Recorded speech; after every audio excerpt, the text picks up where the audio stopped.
ಪ್ರಿಯ ಶ್ರೋತೃಗಳೇ, ಕನ್ನಡ ಚಲನಚಿತ್ರರಂಗದಲ್ಲಿ ನೀವು ಸಿನಿಮಾಗಳನ್ನೆಲ್ಲ ನೋಡ್ತಾ ಇದ್ರೆ 362 ಚಿತ್ರಗಳಲ್ಲಿ 44 ವರ್ಷ ಅಭಿನಯವನ್ನ ವೃತ್ತಿ ಮಾಡ್ಕೊಂಡಿದ್ದಂತಹ ಕಲಾ ತಪಸ್ವಿ KS ಅಶ್ವಥ್ ಅವರು ಏನಿದ್ದಾರೆ, ಅವರ ಅನುಭವಗಳನ್ನ ನಿಮಗೆ ಇವತ್ತು ಕೇಳಿಸೋಣ ಅಂತ ಹೇಳಿ ಅವರ ಸಂದರ್ಶನ ಮಾಡಿ ಅದನ್ನು ಕೇಳಿಸ್ತಾ ಇದ್ದೀವಿ. KS ಅಶ್ವಥ್ ಅವರೇ, ನಮಸ್ಕಾರ. ನಮಸ್ಕಾರ. ನೀವೀಗ 79ರ ಹರೆಯದಲ್ಲಿದ್ದೀರಿ. ಕಲೆಯಿಂದ ಸ್ವಲ್ಪ ದೂರವಾಗಿ ವಿಶ್ರಾಂತ ಜೀವನವನ್ನ ನಡೆಸ್ತಾ ಇದೆ. ಆದ್ರೆ ಹಿಂತಿರುಗಿ ನೋಡಿದಾಗ ನಿಮ್ಮ ಜೀವನದಲ್ಲಿ ಕಲಾ ಕ್ಷೇತ್ರಕ್ಕೆ ಹೊಕ್ಕು ನೀವು 44 ವರ್ಷ ಇದ್ರಲ್ಲ, ನಿಮಗೆ ಆ ಒಟ್ಟು ಅನುಭವ ಏನ್ ಅನಿಸುತ್ತೆ ಜೀವನದಲ್ಲಿ? ಕಲಾವಿದನ ಪಾತ್ರ ಏನು, ಕಲಾವಿದನ ಜೀವನ ಏನು, ಅವನ ಕುಟುಂಬದ ಒಂದು ಇದೆ ಬಹಳ ಅಷ್ಟು ಕಲಿತೆ. ಬದುಕನ್ನ ಹೇಗೆ ನಿಭಾಯಿಸ್ಬೇಕು, ಇದು ಬಹುತೇಕ ನಾನು ಸಿನಿಮಾ ರಂಗದಲ್ಲಿ ಇಲ್ಲದೆ ಹೋಗಿದ್ರೆ ಬದುಕನ್ನ ಇಷ್ಟು ಚೆನ್ನಾಗಿ ಅರ್ಥ ಮಾಡ್ಕೊಳ್ಳೋಕೆ ಸಾಧ್ಯವಾಗ್ತಿರ್ಲಿಲ್ಲ ಅಂತ ಅನ್ನಿಸ್ತು.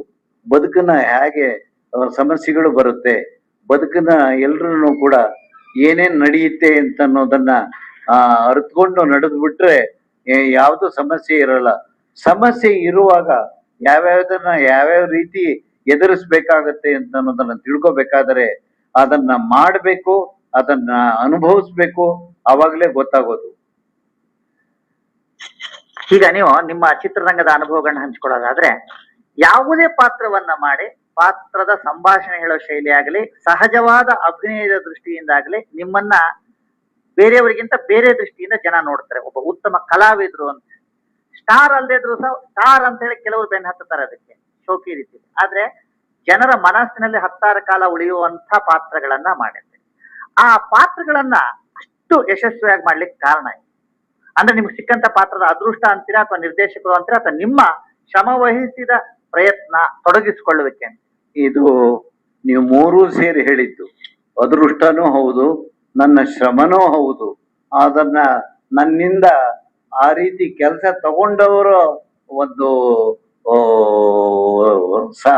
ಇದು ನನ್ನ ಮೇಲೆ ಕೃಪೆ ತೋರಿ ನನ್ನಿಂದ ಅಷ್ಟು ಒಳ್ಳೆ ಕೆಲಸ ತಗೊಂಡವರು ಕೂಡ ಇದಕ್ಕೆ ಕಾರಣರು ಅಂತ ನಾ ಹೇಳ್ತೀನಿ. ಸರಿ, ನಿಮ್ಮ ಅಭಿನಯದ ಆರಂಭದಲ್ಲಿ ಕೆಲವು ಸಾಮಾಜಿಕ ಚಿತ್ರಗಳನ್ನ ಮಾಡಿದ್ರು ಸಹ ಮುಖ್ಯವಾಗಿ ನೀವು ನಾರದ ಮತ್ತೆ ಈಶ್ವರನ ಪಾತ್ರಗಳನ್ನ ಬಹಳ ಚಿತ್ರಗಳಲ್ಲಿ ಮಾಡಿದ್ರಿ. ಒಂದು ಕಾಲದಲ್ಲಿ ಕನ್ನಡದಲ್ಲಿ ನಾರದನ ಪಾತ್ರ ಆಗ್ಲಿ, ಈಶ್ವರನ ಪಾತ್ರ ಆಗ್ಲಿ ಅಶ್ವಥ್ ಅವರೇ ಅಂತ ಹೇಳಿ. ಅದಕ್ಕೆ ಸಂಭಾಷಣೆ ಶೈಲಿ ಇರ್ಬೋದು ಅಥವಾ ನಿಮ್ಮ ಗೆಟಪ್ ಇರ್ಬೋದು. ನಿಮಗೆ ಆ ಅನುಭವಗಳನ್ನ ಹೇಗೆ ನೆನ್ಸ್ಕೊಳ್ತೀರಿ? ಯಾಕಂದ್ರೆ ನಿಮ್ಮ ಮನೇಲಿ ಹಾಕಿರುವಂತ ಬಹಳಷ್ಟು ಫೋಟೋಗಳಲ್ಲೂ ಸಹ ಅವೇ. ಸರಿ, ಆ ಪಾತ್ರಗಳು ನಾವು ಮಾಡಿದ್ರು ಕೂಡ, ನನ್ನ ಮನೆಯಲ್ಲಿ ಫೋಟೋ ಇದ್ರು ಕೂಡ ಜನಗಳ ಮನಸ್ಸಿನಲ್ಲಿ ಉಳಿಯೋದಿಲ್ಲ. ಎಕ್ಸೆಪ್ಟ್ ಆ ಹಾಡುಗಳು ಮಾತ್ರ ಉಳಿಯುತ್ತೆ ಹೊರತು ಅಭಿನಯ ಉಳಿಯಲ್ಲ. ಅಭಿನಯ ಉಳಿಬೇಕಾದ್ರೆ ಜನಗಳ ನೇರ ಅವರ ಬದುಕಿಗೆ ಹತ್ತಿರವಾಗಿರ್ಬೇಕು. ಆ ತರದ್ದು. ಈಗ ಚಾಮಯಿ ಮೇಷ್ಟ್ರ ಪಾತ್ರ ಉಳಿದಾಗೆ ಬಾಕಿ ಪಾತ್ರ, ನಾರದನ ಪಾತ್ರ ಉಳಿಯೋದಕ್ಕೆ ಸಾಧ್ಯವಿಲ್ಲ, ಈಶ್ವರನ ಪಾತ್ರ ಉಳಿಯೋದಕ್ಕೆ ಸಾಧ್ಯವಿಲ್ಲ. ಯಾಕೆ ಅಂತಂದ್ರೆ ಅಷ್ಟು ಅವ್ರ ಜೀವನಕ್ಕೆ ಹತ್ತಿರವಾಗಿರುವಂತದ್ದು. ದೂರ ಉಳಿತಾರೆ ಕಲ್ಪನಾ ಪಾತ್ರಗಳ ಕಲ್ಪನೆ ಪೌರಾಣಿಕ. ಆ ಕಾಲಕ್ಕೆ ಹೋಗೋದಕ್ಕೆ ಬಹಳ ಕಷ್ಟ. ಈ ಕಾಲದಲ್ಲಿ ನಮ್ಮ ಸುತ್ತಮುತ್ತಲು ನಡೆಯುವಂತಹದ್ದು ಸನ್ನಿವೇಶಗಳನ್ನ ಬಹಳ ಒಂದು ಕಲಾತ್ಮಕವಾಗಿ, ಅದನ್ನ ತೀರ ಸಹಜವಾಗಿ ಮನ ಮುಟ್ಟುವಂತೆ ನಾವು ಅಭಿನಯಿಸುವಂತೆ ಮಾಡಿಸ್ಕೊಂಡ್ರೆ ಅದು ನಿಲ್ಲೋದು. ಇಮ್ಮಡಿ ಪುಲಿಕೇಶಿಲ ಹರ್ಷವರ್ಧನ ಪಾತ್ರ ಮಾಡಿದ್ರಿ. ಈ ತರ ಕೆಲವು ಐತಿಹಾಸಿಕ ಪಾತ್ರಗಳನ್ನ ಮಾಡಿದ್ರಿ, ಆದ್ರೆ ಜನರಿಗೆ ಹತ್ರ ಆಗೋಲ್ಲ ಅಂತ. ಇಲ್ಲ, ಅವೆಲ್ಲ ಯಾವುದು ಉಳಿಯೋದಿಲ್ಲ. ಯಾವುದು ಕೂಡ ನಮ್ಮ ಜನಕ್ಕೆ ತಮ್ಮ ಸುತ್ತಮುತ್ತಲು ಇರ್ತಕ್ಕಂತ ಸಮಸ್ಯೆಗಳು, ನಾನಾ ಸಮಸ್ಯೆಗಳಿದೆ. ಅವ್ರಿಗೆ ಬೆಳಗಾಗಿದ್ರೆ ಅಲ್ಲಿ ಆ ಪಾತ್ರ ಜ್ಞಾಪಿಸ್ಕೊಂಡು ನಮಗೂ ಈ ತರ ಸಮಸ್ಯೆ ಬಂದಿದೆ, ಆ ಚಿತ್ರ ನೋಡಿದಾಗ ಯಾವ ತರ ಇತ್ತು, ಆ ರೀತಿ ನಾವು ವರ್ತಿಸ್ಬೇಕು ಅಂತ ಅನ್ನಿಸ್ಬೇಕು. ಅವ್ರಿಗೆ ನಿಜ ಜೀವನದಲ್ಲಿ ಅದನ್ನ ಕೃತಿ ಒಳಗೆ ತಮ್ಮ ಬದುಕಿನಲ್ಲಿ ಅದು ತರಬೇಕು, ಕಾಣಿಸ್ಬೇಕು ಅಂತನೋ ಹಾಗೆ ಮಾಡ್ಬೇಕು. ಈಗ ಹಲವಾರು ಉತ್ತರ ಕರ್ನಾಟಕದ ವೃತ್ತಿ ನಾಟಕಗಳನ್ನ ಆಧರಿಸಿ ಚಲನಚಿತ್ರಗಳು ಬಂದಿದೆ, ಹಳ್ಳಿ ಪಾತ್ರಗಳು. ಅದರಲ್ಲೂ ಸಹ ನೀವು ಮಾಡಿದ್ದೀರಿ, ಯಶಸ್ವಿ ಆಗಿದ್ದೀರಿ. ಅವು ಬಹಳ ಜನಪ್ರಿಯವಾಯ್ತಲ್ಲ. ಕೆಲವೆಲ್ಲ ಬಹಳಷ್ಟು 100 ದಿನ ಓಡಿದೆ ಉತ್ತರ ಕರ್ನಾಟಕದಲ್ಲಿ. ಯಾವ್ದನ್ನ ನೀವು ಹೇಳ್ತೀರಿ? ಉದಾಹರಣೆಗೆ ಹೇಳಿ, ಯಾವ್ದನ್ನ? ಎಲ್ಲ ಮಾಮೂಲಿ ಚಿತ್ರದಂತೆ ಅದು ಒಂದು ಉತ್ತರ ಕರ್ನಾಟಕದ್ದು, ದಕ್ಷಿಣ ಕರ್ನಾಟಕದ್ದು ಅಂತ ಅನ್ನೋದಲ್ಲ. ಸಾಂಸಾರಿಕ ಚಿತ್ರ, ಮನ ಮುಟ್ಟುವಂತೆ ಮಾಡಿದ್ರು, ಚೆನ್ನಾಗಿತ್ತು, ಓಡ್ತು ಅಷ್ಟೇ. ಅದರಲ್ಲಿ ಹೆಚ್ಚಿಗೆ ಹೇಳೋದು ಏನು ಇಲ್ಲ. ನಿಮಗೆ ನೆನಪಿನಲ್ಲಿ ಉಳಿಯುವಂತಹ, ನಿಮಗೆ ಖುಷಿ ಕೊಟ್ಟ ಪಾತ್ರ, ಚಾಲೆಂಜಿಂಗ್ ಪಾತ್ರ ಯಾವ್ದು? ಚಾಮಯಿ ಮೇಷ್ಟ್ರು ಒಂದ್ ಹೇಳಿದ್ರಿ, ಅದನ್ನ ಬಿಟ್ರೆ ಈಗ ನಾ ಹೇಳಿದ್ನಲ್ಲ, ಶುಭ ಮಂಗಳದಲ್ಲಿ ಒಂದೇನೆ ಚಾಲೆಂಜಿಂಗ್ ತರ ಇದ್ದಿತ್ತು. ಅದು ಒಂದೇನೆ ನನಗೆ ಚಾಲೆಂಜಿಂಗ್ ಆಗಿ ಉಳ್ಕೊಂಡಿರೋದು ಜ್ಞಾಪಕದಲ್ಲಿ. ಆಮೇಲೆ ಪರಾಜಿತ ಚಿತ್ರ ನಾನು ತಕ್ಷಣ ಒಪ್ಕೊಳ್ಳೋದಿಲ್ಲ. ಯಾಕೆ ವಿಲನ್ ರೋಲು ಅಂತಂದಾಗ ನಾನು ಡೈರೆಕ್ಟರ್ ಹೇಳಿದೆ, ಇದು ಮಾಡಲ್ಲ ಜನ, ನಾನು ಒಪ್ಪಲ್ಲ. ಯಾಕಂದ್ರೆ ಒಳ್ಳೆ ಪಾತ್ರದಲ್ಲೇ ನಾನು ನೋಡಿ ನೋಡಿ ನೋಡಿ ವಿಲನ್ ಆಗಿ ನೀವು ಕತೆ ಹೇಳ್ತೀರಿ, ನೀವೇ ವಿಲನ್ ಹಾಗೆ ಅಂತ ಹೇಳಿ ಜನ ಒಪ್ಪಲ್ಲ ಅಂತ. ಕೊನೆಗೆ ಅವ್ರಿಗೆ ಸಿಟ್ಟು ಬಂದ್ಬಿಡ್ತು. ಏನ್ರಿ ಅಶ್ವಥ್ ಅವ್ರೆ, ನಾನೇನು ಮೂರ್ಖ ಅಂತ ತಿಳ್ಕೊಂಡ್ರ? ನಾನು ಇಂಥ ಒಳ್ಳೆ ಚಿತ್ರಗಳು ಕೊಟ್ಟಿದ್ದೀನಿ, ಇಂಥ ಒಳ್ಳೆ ಚಿತ್ರಗಳು ಕೊಟ್ಟಿದ್ದೀನಿ. 100 ದಿನ ಓಡ್ದಂತದ್ದು, 200 ದಿನ ಓಡ್ದಂತದ್ದು, ಹೌದೋ ಅಲ್ವೋ? ಹೌದು ಸರ್. ಮತ್ತೆ ನಿಮ್ಮನ್ನೇ ಆರಿಸೋದಕ್ಕೇನು, ನೀವು ಮಾಡಿದ್ರೆ ಅದು ನಿಲ್ಲೋದು ಅಂತಂದ್ಮೇಲೆ ನಾನೇನು ಮಾತಾಡ್ಲಿಲ್ಲ. ಕತೆ ಹೇಳಿದ್ಮೇಲೆ ಅನ್ನಿಸ್ತು, ನನ್ನ ಜಾಗದಲ್ಲಿ ಯಾರೇ ಇದ್ರು ಕೂಡ ಆ ವಿಲನ್ ಪಾತ್ರ, ಆ ಪಾತ್ರದಂತಲೇ ವರ್ತಿಸೋರು. ಈಗ ಅಶ್ವಥ್ ಅವರೆಲ್ಲ ಯಾರೇ ಮಾಡಿದ್ರು ಕೂಡ ಆ ವಿಲನ್ ಆಗಿ ಆ ತರ ಮಾಡ್ಲೇಬೇಕು, ಆ ತರ ಪರಿಸ್ಥಿತಿ ಆ ಕತೆ ಒಳಗೆ ಇತ್ತು. ಅದನ್ನ ಮಾಡಿ ಜನ ಒಪ್ಪಿದ್ರು, ನಾ ಮಾಡಿದೆ, ಅದ್ ಜನ ಒಪ್ಪಿದ್ರು. ಅದು ಈಗ ಚದುರಂಗ ಅವರು 2 ಕಾದಂಬರಿ ಆಧಾರಿತ ಚಿತ್ರಗಳಲ್ಲೂ ಮಾಡಿದ್ದೀರಿ, ಸರ್ವಮಂಗಳ ಮತ್ತೆ ಉಯ್ಯಾಲೆ. ಎರಡರಲ್ಲೂ ಸಹ ಚಾಲೆಂಜಿಂಗ್ ಪಾತ್ರಗಳಿತ್ತು. ಜನಪ್ರಿಯ ಕಲಾವಿದ್ರು ಅದರಲ್ಲಿ ಇದ್ರು, ಕಲ್ಪನಾ ರಾಜ್ಕುಮಾರ್ ಇದ್ರು. ಒಬ್ರಿಗೊಬ್ಬ ಚಾಲೆಂಜಿಂಗ್ ಪಾತ್ರಗಳಿತ್ತು. ಆ ಪಾತ್ರ ಅದು ಬರೀ ಒಂದು ರೂಪದಿಂದ ಅದು ಜನಪ್ರಿಯ ಕಾದಂಬರಿ ಆಗಿತ್ತು. ಅದು ಒಂದು ಉಬ್ಬಲ್ಲಿ ಇಟ್ಕೊಂಡಿದ್ದರಿಂದ ಆ ಕಥೆಯ ನಿರೂಪಣೆಯಿಂದ ಆ ಅವಕ್ಕೆ ಹೆಸರು ಬಂತು. ನನ್ಗೂ ಆ ಪಾತ್ರ ಸಿಕ್ಕಿದ್ರಿಂದ ವೈಯಕ್ತಿಕವಾಗಿ ನನ್ನ ಶ್ರಮ ಏನಿಲ್ಲ, ಕಥೆನೇ ಅಷ್ಟು ಚೆನ್ನಾಗಿತ್ತು. ಕಥೆನೇ ಅಷ್ಟು ಚೆನ್ನಾಗಿದ್ದರಿಂದ ಪಾತ್ರ ಎದ್ದು ಕಾಣ್ತು ಅಷ್ಟೆ. ಈಗ ನೋಡಿದ್ರೆ ನೀವು ಕಥೆಗಿಂತ ಬೇರೆ ಎಲ್ಲ ತಾಂತ್ರಿಕ ದೃಷ್ಟಿಯಿಂದ ಬಹಳ ಮುಂದೋಗಿರುತ್ತೆ. ಆಗಿನ ಕಾಲದಲ್ಲಿ ನೀವೆಲ್ಲ ಅಭಿನಯಿಸಿದಾಗ ಕಥೆ ಏನು ಅಂತ ಕೇಳ್ತಾ ಇದ್ರಿ ಅಲ್ವಾ, ಚಿತ್ರಕ್ಕೆ ಹೋಗೋದಕ್ಕೆ ಮೊದಲು, ಒಪ್ಕೊಳ್ಳೋದಕ್ಕೆ ಮೊದಲು? ಈಗಲ್ಲ, ಯಾವಾಗ್ಲೂ ಅಷ್ಟೇ. ಕತೆ ಕೇಳದೆ, ಸನ್ನಿವೇಶ ತಿಳ್ಕೊಳ್ದೆ ನಾನು ಅಭಿನಯಕ್ಕೆ ಹೋಗದವನೇ ಅಲ್ಲ. ಈಗಳಿಗೇನು ಅಷ್ಟೇ, ಅಭಿನಯಿಸ್ಬೇಕಾದ್ರೆ ಸರಿಯಾಗಿ ಸನ್ನಿವೇಶ ತಿಳ್ಕೊಳ್ದೆ, ಅರ್ಥ ಮಾಡ್ಕೊಳ್ದೆ ನನ್ ಕೈಲಿ ಮಾಡೋದಕ್ಕೆ ಆಗಲ್ಲ. ನಾನು ನನ್ನ ಮನಸ್ಸು ಒಪ್ಬೇಕು, ಯಾವ ರೀತಿ ಮಾಡ್ಬೇಕು ಅಂತ ಅನ್ನೋದು ನನ್ನ ಮನಸ್ಸು ಒಪ್ಪಿ, ನನ್ನ ಸಂದೇಹಗಳನ್ನೆಲ್ಲ ನಿವಾರಣೆ ಮಾಡಿಕೊಂಡು ನನಗೆ ಸಿಕ್ಕಿದಂತ ತರಬೇತಿಯ ರೀತಿ ಟ್ರ್ಯಾಕ್ ನಲ್ಲಿ ನಾನು ಹೋಗಿ ಅಭಿನಯಿಸಕ್ಕೆ ಆದರೆ ಮಾತ್ರ ಸಾಧ್ಯ. ಇಲ್ಲದೆ ಹೋದ್ರೆ ನನ್ ಕೈಲಿ ಮಾಡಕ್ ಆಗಲ್ಲ ಅಂತ ಹೇಳ್ಬಿಡ್ತೀನಿ.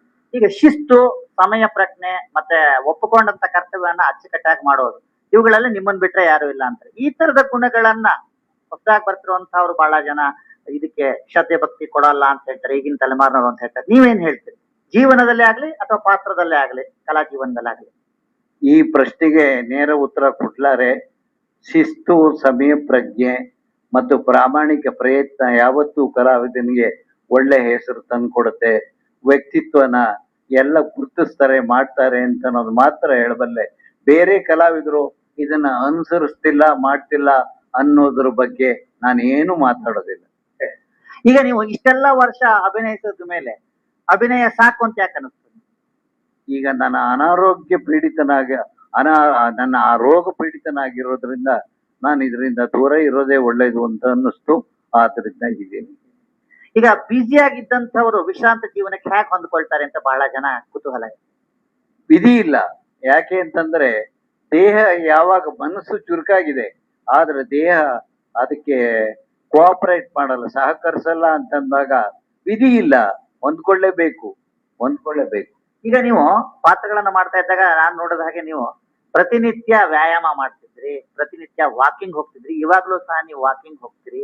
ಆಹಾರದಲ್ಲಿ ಹಿತಮಿತ, ನಿದ್ದೆಯಲ್ಲಿ ಒಂದು ಲೆಕ್ಕಾಚಾರ. ಜೀವನದಲ್ಲಿ ಈ ರೀತಿಯ ಲೆಕ್ಕಾಚಾರ ಇದ್ರೆ ಆರೋಗ್ಯ ಕಲಾವಿದರಿಗೆ ಮುಖ್ಯವಾಗಿ ಚೆನ್ನಾಗಿರ್ಬೇಕು, ಅಥವಾ ಸಾಮಾನ್ಯ ಜನರಿಗೂ ಆಯ್ತು. ಈಗ ನಾನು ಒಂದು ಮಾತು ಹೇಳ್ತೀನಿ, ಎಂಥ ಒಳ್ಳೆ ಡಾಕ್ಟರ್ ಹತ್ರ ಕರ್ಕೊಂಡು ಹೋಗಿ ರೋಗಿನ ಬಿಟ್ಟರು ಕೂಡ he cannot save him from death ಅನ್ನೋದು ಸತ್ಯ, ಕಟು ಸತ್ಯ.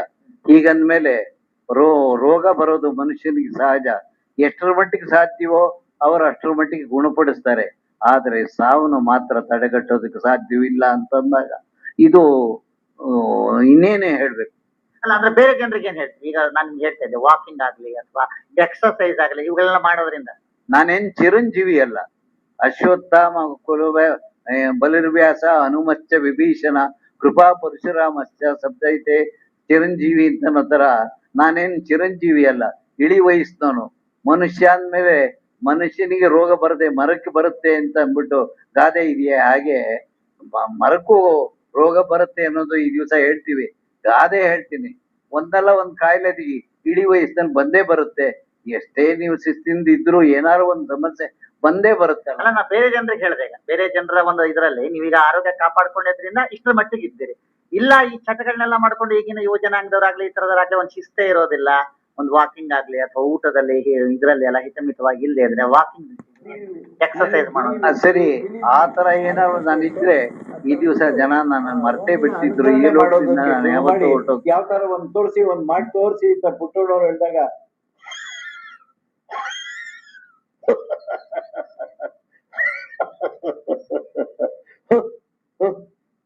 ಈ ತರ ನಮ್ಮ ಅಕ್ಕ ಅವರು ಒದ್ದಾಡ್ತಿರೋದ್ ನೋಡಿ keep it up correct correct correct ಹಾಗೆ ಅಂತಂದ್ರು. ಈ ತರ ಮಾಡ್ಕೊಂಡು ಬಂದು ಆ ದೃಶ್ಯವನ್ನು ಮಾಡಿದೆ. ಇದು ಮಾಡಿದಾಗ ಆಮೇಲೆ ಪ್ರೇಕ್ಷಕರಿಗೆ ಹೇಳಿದೆ, ನೋಡಿ ವಿಭಿನ್ನವಾದ ಒಂದೇ ಒಂದು ದೃಶ್ಯದಲ್ಲಿ ನಾವು ಬಂದು ಹೋದ್ರು ಕೂಡ ಪೇಪರ್ ನಲ್ಲಿ ಏನ್ ಬರ್ದಿಯಾರ ಗೊತ್ತಾ, ಒಂದು ದೃಶ್ಯದಲ್ಲಿ ಬಂದು ಹೋದ್ರು ಅಶೋತ್ ಅವರ ಅಭಿನಯ ಮರೆಯೋದಕ್ಕಾಗಲ್ಲ. ಒಂದು ವಿಚಿತ್ರವಾದ ಆ ಗೂಗಲ್ ರೋಗಿ ಪಾತ್ರ ಮಾಡಿದ್ದಾರೆ ಅನ್ನೋದು ವಿಮರ್ಶೆ ಬಂತು. ನೀವೇ ಓದಿದಿರಿ, ಲೀಡಿಂಗ್ ಮ್ಯಾಗಝೈನ್ ಆಗ ಬಂದಿದ್ದ ವಾರದ ಇದು ಯಾವ್ದು ವಿಮರ್ಶೆ ಯಾವ್ದು ವಾರದ ಪತ್ರಿಕೆ ಇದು ಅಲ್ಲ, ಪ್ರಜಾವಾಣಿಯವರು ಬರ್ತಾ ಇದ್ದಾರೆ ವಾರದ ವಿಮರ್ಶೆ ಮಾಡೋದು. ಅದು ವಾರದ ಪತ್ರಿಕೆ ಇದಪ್ಪ, ವೀಕ್ಲಿ ಸುಧಾದಲ್ಲಿ ಮ್ಯಾಗಝೈನ್ ನಲ್ಲಿ ಇದು ವಿಮರ್ಶೆ ಬಂದಿತ್ತು.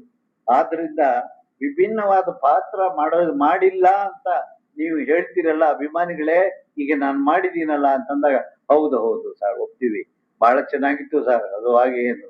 ಹಾಗೇನೆ ಒಂದು ವಿಲನ್ ಪಾತ್ರ ಆ ಪಿಕ್ಚರ್ ಹೆಸರು ಇದಪ್ಪ, ತಾಳಿ ಅದನ್ನು ಸ್ವಲ್ಪ ಗ್ಯಾಪ್ಸ್ಕೋಬೇಕು. ಸಿಗ್ಲಿದೇನೋ ಡೈರೆಕ್ಷನ್, ಅಲ್ಲಿ ಪೂರ್ತಿ ವಿಲನ್ ನಾನು, ಪೂರ್ತಿ ಔಟ್ ಅಂಡ್ ಔಟ್ ವಿಲನ್ ನಾನೇ. ಬಟ್ ನಾನು ವಿಲನ್ ಅನ್ನೋದು ಕೊನೆಯೊಳಗೆ ಗೊತ್ತಾಗೋದು. ಅದನ್ನು ಮಾಡಿ ಸಕ್ಸಸ್ ಆಗಿದೆ. ಹೀಗಾಗಿ ವಿಭಿನ್ನವಾದ ಪಾತ್ರಗಳನ್ನು ಕೂಡ ನಾನು ಒಂದು ಸಿಕ್ಕಿರೋದು ಕಡಿಮೆ ಅವಕಾಶ, ಅದನ್ನು ಮಾಡಿದ್ದೀನಿ, ನನ್ನ ಕೈಲಾದಷ್ಟು ಮಾಡಿದ್ದೀನಿ ಅಂತ ಹೇಳಿ ನನ್ನ ಮಾತನ್ನು ಮುಗಿಸ್ತೀನಿ. ಅಶ್ವಥ್ ಅವರು ಇಲ್ಲಿ ತನಕ ನಿಮ್ಮ ಅನುಭವಗಳನ್ನ ಹೇಳಿದ್ದೀರಿ. ಬಹುಶಃ ಒಂದು ಇಳಿ ವಯಸ್ಸಿನಲ್ಲಿ ಉತ್ಸಾಹದಿಂದ ಹೇಳಿದ್ದೀರಿ. ಧನ್ಯವಾದಗಳು. ನಮಸ್ಕಾರ. ನಮಸ್ಕಾರ.